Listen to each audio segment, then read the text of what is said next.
Park Ki-jun yang diperankan oleh Park Seo-joon dan Kang Hae-yeol yang diperankan oleh Kim Han-eul, adalah mahasiswa di Universitas Polisi Nasional di Korea. Hari pertama mereka dilalui dengan perpisahan bersama orang tua mereka. Di saat mereka diantar ke akademi, mereka pun mulai berpamitan dengan orang tua mereka untuk menjalani disiplin di akademi tersebut. Di awal akademi persahabatan mereka pun dimulai di mana Ki-jun mengeluh karena jatah makanannya sedikit dan hanya diberi 2 sosis saja. Tetapi ketika dia duduk, Hae-yeol tidak memakan sosisnya karena menurutnya sosis tidaklah sehat untuk metabolisme tubuhnya, maka dari itu Ki-jun meminta sosisnya agar bisa dia makan. Hae-yeol pun tidak peduli dan memberikan kedua sosisnya kepada rekannya. Di saat latihan fisik pertama mereka, semua anggota akademi diminta menaiki bukit dan kembali selama 1 jam, sebagai persyaratan awal lolos untuk akademi. Mereka pun mulai berlari dengan sangat cepat dan sekuat tenaga, tetapi nasib naas menimpa Hae-yeol, dia pun terjatuh dan kakinya mengalami kram dan terkilir. Semua anggota yang lewat tidak ada yang mau membantunya dan tidak peduli dengan kakinya yang terkilir. Namun di saat Ki-jun lewat dia meminta tolong, Hae-yeol pun mengatakan bahwa dia sudah memberikan jatah makanannya kepada Ki-jun. Awalnya Ki-jun ragu dan bingung, tetapi setelah diiming-imingi daging panggang di rumahnya dengan terpaksa, Ki-jun pun akhirnya menggendongnya sampai di akademi. Hari pun semakin sore, semua peserta sudah sampai, tetapi mereka berdua masih berusaha dan berjuang agar bisa sampai ke akademi dengan sekuat tenaga. Ki-jun menggendongnya dan akhirnya mereka pun sampai. Hae-yeol pun mengatakan kepada ketuanya bahwa dia terjatuh dan Ki-jun membantunya. Ketua mereka akhirnya menanyakan pada semua peserta dan benar saja mereka tidak peduli dengan rekan sasamanya. Akhirnya mereka pun menerima sanksi push up dan menaikin bukit kembali sebanyak 100 kali akibat tindakan mereka yang tidak mau menolong sesama anggota. Kecuali Ki-jun, dia tidak menerima sanksi karena dia telah membantu Hae-yeol. 2 tahun kemudian mereka pun saling membantu di dalam lingkungan akademik, bahkan Ki-jun yang sangat lemah dalam akademik, dia selalu ditolong oleh Hae-yeol ketika belajar, sampai-sampai mereka bisa membuat malu anak polisi terkenal yaitu Ji-hoon karena dia selalu sombong karena pengalamannya lebih tinggi dan anak orang kaya. Saat istirahat, Ki-jun dan Hae-yeol bingung menghabiskan liburan Natal mereka, apalagi mereka berdua jomblo, terasa sangat garing di hari Natal mereka. Lalu tiba-tiba Ji-hoon menyombongkan pacarnya di depan. Mereka berdua pun mulai memiliki rencana untuk menanyakan di mana Ji-hoon menemukan pacarnya, dan di saat latihan Ji-hoon dibanting dan dipaksa untuk memberitahukan di mana dia mendapatkan pacarnya. Ji-hoon pun mau tidak mau harus jujur bahwa dia dan pacarnya berkenalan di sebuah di klub. Mendengar hal itu, mereka pun akhirnya berencana pergi ke klub itu, berharap mereka pun bisa berkenalan dengan seorang perempuan dan akhirnya bisa memiliki pacar. Tetapi uang mereka sangatlah sedikit dan mungkin hanya bisa membayar uang masuknya saja. Tetapi demi mendapatkan pacar, mereka pun mulai berpenampilan rapi dan meminjam jaket temannya untuk pergi ke klub. Dengan jiwa jomblo yang sangat barbar dan sangat membara di hati, mereka berdua pun meminta izin kepada ketua mereka untuk pergi mengembangkan kehidupan asmara mereka. Ketua mereka pun sangatlah iri karena di waktu muda dia tidak bisa seperti itu, dan akhirnya dia pun memberikan izin kepada 2 siswanya Iru. Akhirnya mereka pun sampai di klub itu dan melihat banyak sekali wanita cantik di klub tersebut. Ki-jun pun mulai mendekati salah satu wanita di sana, namun karena gaya yang sangat norak, wanita di sana pun tidak ada yang mau untuk diajak berkenalan. Pada pergi, melihatnya di sisi lain, Ki-jun dengan sangat pede mendekati wanita cantik dan mengatakan bahwa dia adalah calon polisi. Namun wanita itu malah menghina pekerjaannya, dia mengatakan menjadi polisi tidak akan kaya seumur hidup dan wanita itu pun langsung pergi. Mendengar itu membuat Hae-yeol mulai menyadari bahwa menjadi polisi tidak akan membuatnya dikelilingi wanita cantik. Dia pun sangat iri melihat para selebritis yang bisa sukses dan bisa didekati oleh wanita-wanita cantik. Lalu Hae-yeol diajak oleh salah satu wanita untuk berdansa. Saat Hae-yeol senang karena ada wanita yang mengajaknya berdansa, tapi tiba-tiba pacar wanita tersebut pun menjemput yang membuat Hae-yeol menjadi sedih kembali. Akhirnya mereka berdua pun berakhir di tempat makan karena tidak ada satupun wanita yang mau pada mereka. Ki-jun pun mengatakan bahwa jika mereka jadi polisi mereka pun tidak akan pernah kaya. Mereka berdua pun mulai frustasi dan jenuh di dunia akademis sebagai polisi. Lalu saat mereka sedang berjalan pulang, mereka berdua pun melihat wanita cantik yang sendirian. Mereka pun mengikuti wanita itu dengan niat ingin mengajaknya untuk berkenalan. Mereka mulai taruhan untuk meminta nomor wanita tersebut. Tetapi tiba-tiba wanita cantik ini dipukul oleh orang yang tidak dikenal dan dibawa menggunakan sebuah mobil. Mereka pun mencoba untuk mengejarnya tetapi mereka kehilangan jejak. Dengan keadaan panik mereka berdua pun mendatangi kantor polisi terdekat untuk meminta bantuan, tetapi mereka tidak mendapatkan respon apa-apa. Karena tidak mendapatkan respon dari pihak kepolisian, akhirnya Ki-jun dan Haeyeon memutuskan untuk menyelidikinya sendiri, menerapkan ilmu mereka yang dipelajari di akademi untuk melakukan investigasi penculikan.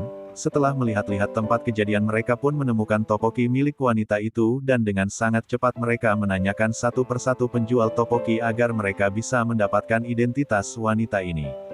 Akhirnya mereka pun menemukan penjual yang memang menjual topoki itu. Sang penjual pun mengenal wanita itu karena memang wanita itu sering membeli topoki di kedainya. Lalu si penjual pun memberitahukan alamat tempat kerja si perempuan itu kepada Ki-jun dan Haeyeon. Akhirnya Ki-jun dan Haeyeon pun pergi ke alamat tempat kerja wanita itu dan mendapati tempat itu merupakan tempat terapis, namun di dalamnya juga mereka menjajakan wanita-wanita malam. Mereka pun membagi tugas untuk mencari tahu tentang wanita ini, di mana Ki-jun menunggu di depan untuk memantau keadaan. Sementara itu Haeyeon masuk ke dalam untuk mencari informasi tentang wanita itu. Haeyeon yang sangat polos malah langsung diantar ke kamar untuk melakukan terapis. Dia pun sangat bingung, tetapi mau tidak mau dia pun akhirnya menikmati pelayanan dari salah satu wanita di sana. Ki-jun yang melihat kedatangan polisi yang akan merazia tempat itu membuatnya sangat panik. Karena mereka akan diketahui oleh polisi, Ki-jun pun mencoba mengalihkan polisi yang sedang merazia tempat ini. Dia pun mengejek polisi ini karena terlalu gendut dan langsung berlari. Haeyeon yang terlalu menikmati pelayanan di sana pun akhirnya mulai sadar akan tujuannya dan dia pun segera menggali informasi dari wanita itu. Haeyeon mengatakan bahwa dia melihat seorang wanita sepertinya diculik oleh orang yang tidak dikenal. Setelah menjelaskan kepada wanita itu, ternyata dia mengenalinya, dan mengatakan wanita itu bernama Hyunjong. Haeyeon pun mendapatkan alamat tempat tinggalnya. Setelah berhasil mendapatkan informasi, Haeyeon pun langsung keluar. Dia pun sangat terkejut karena ada sebuah mobil polisi di depannya. Lalu Ki-jun dari kejauhan meneriakinya untuk segera pergi. Beberapa saat kemudian mereka pun mendatangi alamat kos-kosan Hyunjong, tetapi di sana ada wanita dan pria yang sangat aneh. Melihat gerak-gerik kedatangan mereka berdua, laki-laki yang ada di kos-kosan tersebut pun sangat panik dan mencoba untuk melarikan diri. Ki-jun dan Haeyeon yang melihat itu pun segera mengejarnya, dan setelah tersudutkan Haeyeon mencoba menerapkan latihan bela diri yang ia pelajari dan ternyata latihan tersebut sangatlah berhasil melumpuhkan laki-laki itu.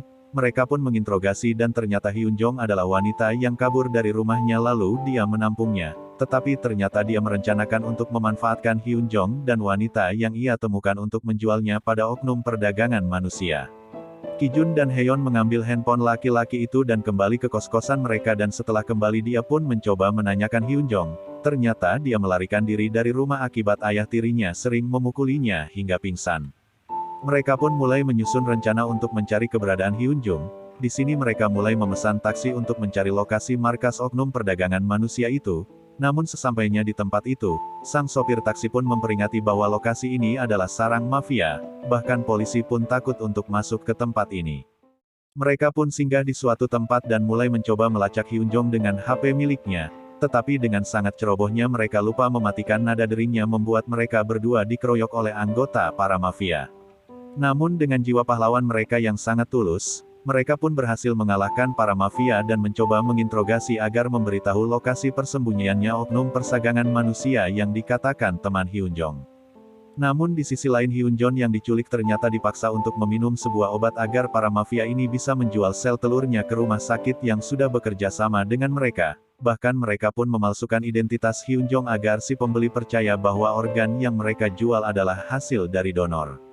Setelah Ki-jun dan Haeyeon berhasil membawa salah satu anggota mafia untuk memberitahukan tempat perdagangan manusia itu, sesampainya di sana ternyata tempatnya merupakan sebuah gudang yang di dalamnya menyimpan banyak sekali wanita yang mereka culik. Mereka pun melihat bahwa para wanita itu dipaksa meminum sebuah obat. Ki-jun dan Haeyeon yang kasihan melihat nasib para wanita itu pun mencoba menyelamatkannya dan membawa Hyunjong ke rumah sakit dan melaporkan kasus ini ke kepolisian. Di saat mereka keluar dan menggendong Hyunjong untuk menyelamatkan diri, ternyata pemimpin mafia sudah mengepung mereka dan membawa semua anggotanya. Mereka pun kebingungan dan mencoba melawan satu persatu, tetapi mereka kalah jumlah dan berakhir dengan tragis. Ki-jun dan Haeyeon pun terpaksa disekap dan digantung di gudang. Namun setelah mereka sadar dari pingsannya mereka pun mencoba untuk melarikan diri. Setelah mereka keluar, ternyata di depan pintu sudah terbaring para mafia yang sedang tidur. Dengan perlahan mereka keluar dan mengendap-endap, namun sangat naas jam milik Ki-jun berbunyi yang membuat para mafia itu terbangun dan mulai menyerang mereka berdua. Ki-jun dan Haeyeon pun mencoba melawan mereka dan berlari. Di tengah kejaran para mafia tersebut dengan sangat cepat mereka mencoba berlari ke arah mobil patroli yang membuat para mafia harus mundur. Lalu mereka berdua pun mencoba melaporkan kasus ini, tetapi mereka tidak direspon karena KTP mereka sudah diambil oleh para mafia tersebut.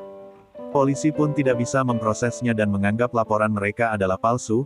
Ki Jun yang kesal karena polisi mementingkan peraturan tertulis daripada nyawa manusia. Mereka pun kesal dan melawan polisi ini, tetapi mereka pun terpaksa disetrum oleh polisi tersebut dan pingsan. Di pagi hari profesor yang mengajar di tempat akademik, mendatangi kantor polisi itu dan membebaskan mereka berdua. Lalu Ki Jun dan Heon mencoba meminta bantuan untuk menginvestigasi kasus ini, mereka pun segera pergi ke sana. Sang profesor pun bercerita bahwa ketika dia masih muda dia pernah mendalami kasus ini, tetapi sangatlah sulit mengungkapnya, karena jaringan mereka sangatlah luas. Lalu mereka pun melihat ke TKP, ternyata para wanita tersebut sudah menghilang. Tetapi masih menyisakan bekas pendarahan mereka akibat mengonsumsi sebuah obat. Ki Jun dan Heon pun memohon agar polisi bisa menyelamatkan nyawa mereka. Tetapi profesor mengatakan bahwa ini bukanlah tugasnya, dan yang bisa bertindak adalah polisi khusus di bagian intelijen. Tetapi para polisi pun tidak bisa langsung turun tangan dan harus mengikuti jadwal tugas mereka masing-masing. Ki Jun dan Heon pun sangatlah kesal karena polisi tidak bisa bertindak. Mereka pun meminta izin agar mereka berdua bisa turun tangan. Tetapi mereka bukanlah polisi, bahkan mereka masih berstatus sebagai pelajar. Mereka pun harus pasrah dengan nasib birokrasi yang sangatlah sulit di negara mereka. Dan dengan terpaksa mereka berdua pun kembali ke akademi. Setelah diantar kembali ke asrama mereka jadi sangat murung. Mereka memikirkan nasib para wanita yang di sana. Lalu tiba-tiba Jihon datang ingin marah-marah karena mereka tidak mengembalikan jaketnya. Tetapi setelah melihat mereka berdua dia sangatlah terkejut melihat badan mereka yang babak belur. Dia pun sangat takut dan melupakan jaketnya yang sudah hilang. Lalu tiba-tiba Heol menanyakan pekerjaan ayahnya Jihun. Jihun pun menjawab bahwa ayahnya adalah seorang polisi. Dan mereka pun langsung meminta bantuan Jihun. Jihun pun sangatlah bingung, tetapi dengan terpaksa dia membantu mereka untuk menghubungkan mereka kepada ketua CCTV kepolisian yang tak lain adalah pelatih mereka waktu pertama kali masuk akademik. Dengan sangat senang Ki Jun dan Heon bisa berbicara langsung kepada pelatih mereka itu berkat bantuan ayahnya Jihun. Mereka pun meminta tolong untuk melacak sebuah mobil. Pelatih mereka pun akhirnya mau membantu Ki Jun dan Heon karena mereka termasuk murid berprestasi. Si pelatih mendukung mereka untuk menangkap para pelaku tersebut sampai dapat. Keesokan harinya Ki Jun dan Heon mendapatkan informasi tentang para mafia tersebut. Akhirnya Ki Jun bersama Heon mulai latihan agar mereka bisa melawan para media itu. Bahkan mereka meminjam atribut dari kepolisian. Siang dan malam mereka pun mencari informasi sambil tetap berlatih untuk meringkus para pelaku. Hari untuk menangkap mereka pun telah ditentukan. Di sisi lain para mafia mulai memindahkan para wanita yang mereka sekap ke rumah sakit untuk menjual organ mereka. Dan ternyata dokter yang bekerja sama dengan mereka mulai bertransaksi penjualan sel telur para wanita tersebut. Harga yang dipatok pun sangat tinggi, satu sel telur seharga 1 miliar. Para pembeli pun tidak curiga dan bahkan mereka akan melakukan apa saja agar bisa mendapatkannya karena mereka hanya ingin memiliki keturunan. Pemimpin mafia pun mulai mendapatkan keuntungan dari bisnis haram itu. Di sisi lain ternyata Ki Jun dan Heon mulai bersiap dengan atribut yang mereka pinjam untuk menangkap para pelaku. Walaupun mereka masih pelajar tapi jiwa kepemimpinan mereka lebih besar dari kepolisian. Saat ini mereka pun mulai mendatangi para mafia tersebut. Mereka mendatangi rumah sakit dan akhirnya mereka bertemu dengan para anggota mafian itu di basement rumah sakit. Setelah bertemu dengan para komplotan mereka beraksi melumpuhkan satu persatu mafia itu. Walaupun mereka kalah jumlah mereka tetap berusaha melawan, merelakan nyawanya demi menyelamatkan nyawa para wanita yang disekap di dalam rumah sakit. Dan setelah mereka berhasil membantai satu persatu, mereka pun menuju ruangan operasi untuk membebaskan para sandera.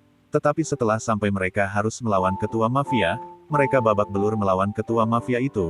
Bahkan Ki Jun dan Heon sudah tidak punya tenaga lagi untuk melawannya. Mereka pun membuat strategi bekerja sama untuk melumpuhkan mafia ini dan dengan tekad yang kuat, walaupun babak belur mereka pun berhasil melumpuhkan mafia itu. Mereka pun memborgolnya. Ki Jun dan Heon pun segera ke ruangan operasi. Setelah menginterogasi mafia tersebut tetapi dengan semangat yang membara mereka pun hanya berputar-putar di ruangan rumah sakit ini. Mereka pun sudah 10 kali berputar-putar dan bahkan tidak menemukan ruangan operasi. Dan setelah mereka capek akhirnya mereka berpikir untuk menanyakan kepada OB yang ada di sana dan akhirnya mereka pun sampai di ruangan operasi dan membantai dokter yang sangat kejam yang sedang mengambil organ mereka. lalu mereka pun membawanya dan membebaskan semua para sandera yang dijadikan lahan bisnis para mafia itu.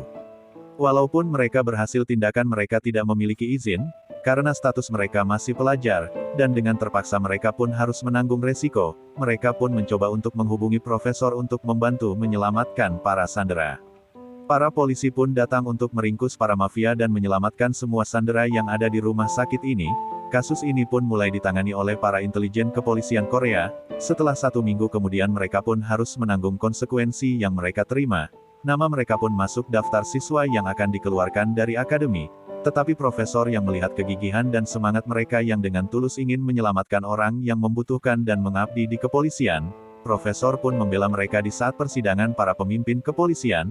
Walaupun mereka pelajar dan melanggar, tetapi mereka bisa memecahkan kasus yang sudah lama tidak dipecahkan oleh kepolisian. Profesor mengapresiasi tindakan mereka dan memohon agar mereka tidak dikeluarkan. Lalu pemimpin kepolisian pun menyetujuinya. Profesor pun menemui mereka dan memberitahu bahwa mereka masih tetap di akademi, namun mereka harus mengerjakan kerja bakti selama 500 jam sebagai hukuman mereka. Sebelum pergi meninggalkan mereka, profesor berpikir walaupun para polisi tidak menganggap tindakan mereka, tapi profesor sangat mengapresiasi dan memberikan penghormatan sebagai pahlawan kepada mereka berdua. Mereka pun sangatlah senang dan bahagia bisa melanjutkan mimpi mereka menjadi polisi. Lalu beberapa bulan kemudian mereka pun melakukan kerja bakti sebagai hukuman mereka. Namun tiba-tiba Hyun Jong datang dan menghampiri mereka dengan sangat sedih dan berterima kasih atas apa yang mereka lakukan dan langsung memeluk mereka berdua. Film tamat.